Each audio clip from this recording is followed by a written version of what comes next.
കാലത്ത് തന്നെ നേരം വിളിക്കാണല്ലോ ദൈവമേ എന്ന് ഓർത്തുകൊണ്ടാട്ടോ ഇന്ന് എഴുന്നേൽക്കുന്നത്. കാരണം വേറെ ഒന്നുമല്ല, ഞാൻ ഇന്ന് എൻ്റെ സ്വന്തം വീട്ടിൽ നിന്ന് ഹസ്ബൻഡിൻ്റെ വീട്ടിലേക്ക് തിരിച്ചു പോവാണ്, അതും കോഴിക്കോടേക്ക്. അങ്ങനെ വെളുപ്പിന് 5 മണിക്ക് അലാറം വെച്ചിട്ട് 5:45 ആവാറായപ്പോൾ എഴുന്നേറ്റ് വന്നേക്കാം കേട്ടോ. അപ്പോൾ 6:30-ക്കാണ് എനിക്ക് ട്രെയിൻ ഉള്ളത്. അപ്പോൾ സൺഡേ ആയതുകൊണ്ട് നമുക്കിന്ന് ബസ്സും കുറവാണേ, അതുകൊണ്ട് നേരത്തെ പോകണമെന്ന് വിചാരിച്ചതാണ്. അപ്പോൾ എന്നേക്കാൾ മുമ്പ് എൻ്റെ അമ്മ എഴുന്നേറ്റ് ചായയൊക്കെ എനിക്ക് ഉണ്ടാക്കി തന്നു. അപ്പോൾ വീഡിയോ എടുക്കുന്ന കണ്ടിട്ട് അമ്മ ചോദിക്കുമായിരുന്നു, നീ പിന്നെയും പരിപാടി തുടങ്ങിയെന്ന്. വേറെ ഒന്നല്ല കേട്ടോ, ടിക്ടോക്കിൻ്റെ സമയത്താണ് ഞാൻ വീഡിയോ എടുത്തുകൊണ്ട് നടന്നത്. പിന്നീട് കുറേ വർഷങ്ങൾക്ക് ശേഷം ഇപ്പോഴാണ് ഇങ്ങനെ വീഡിയോ ഒക്കെ എടുക്കുന്നത് കേട്ടോ.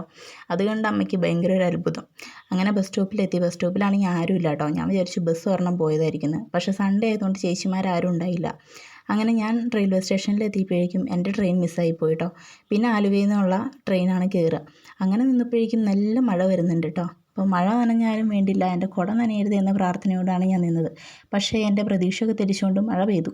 അങ്ങനെ എൻ്റെ കുടയും നനഞ്ഞ്. അങ്ങനെ ഞാൻ നേരെ ആലുവയിലെത്തി. ഒരു ചായയും പഴംപൊരിയൊക്കെ കഴിച്ച് നിൽക്കും കേട്ടോ. അത് കഴിഞ്ഞ് നമുക്ക് നേരെ ട്രെയിൻ കിട്ടി, നേരെ കൊയിലാണ്ടിക്ക് വിട്ടു.